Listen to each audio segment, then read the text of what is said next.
Everyone across the country is set to watch the eclipse as it moves across North America this April. But for 54 teams stationed across the nation who are working with NASA as part of the National Eclipse Ballooning Project, they'll also be watching valuable data stream in that could help us better protect the weather and understand the atmosphere.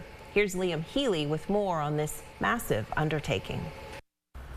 In just a few short months, this field behind me here is not only going to be filled with observers, but also tons of scientific equipment as students here at SUNY Oswego and teams across the country launch weather balloons in order to study how the atmosphere changes during a solar eclipse. Our particular role is we are launching weather balloons every hour for a 30-hour period that covers the eclipse. Dr. Caitlin Barber has been leading the charge for this project at SUNY Oswego. The students have been preparing since last August to prepare not only to launch the balloons, but study the data that they're going to gather. August of 2023, we held a class for our team of students, including formal lectures and lab periods, and that's when we got used to the equipment, what the procedure is, how to launch the weather balloon, and also how to analyze the data. Even going beyond the research, students like Caitlin Farrell have been out in force, bringing the eclipse to students across the state. Middle schoolers to high schoolers.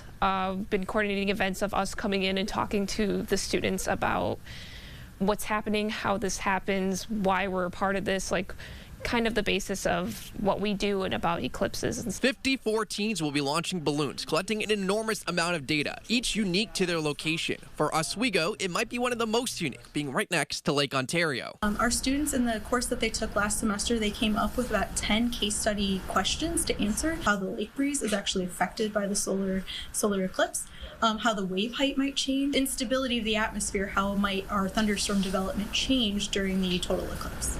What's going to happen from our location, and then we can compare as a project as a whole with how the other 54 teams did throughout their locations with various elevations, various climates.